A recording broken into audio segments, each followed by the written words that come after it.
Yamaha NMAX 155, ganito ang tunog ng inyong makina kapag sira na ang connecting rod. Tingnan nyo.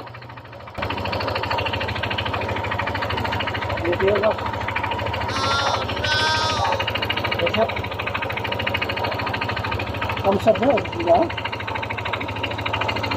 Sagol tingo gani. Panas sulod makina manguro ni.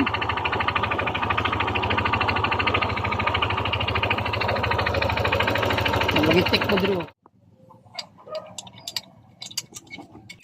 So ito na nga guys, bibiyakin na natin ang makina para maklaro natin at ma-actual ang tunog ng kanyang connecting rod. Once may walay na natin ang dalawang cranky shell. Sa nais manood ng full video nito guys, hanapin nyo lang sa aking mga videos na in-upload.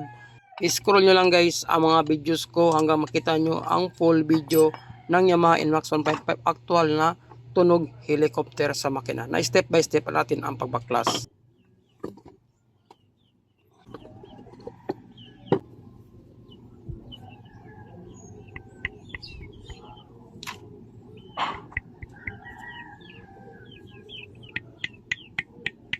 So yun nga guys, confirm, connecting rod nga ang problema ng kanyang makina. Kaya ganun na lang ang tunog kaingay sa loob ng kanyang makina.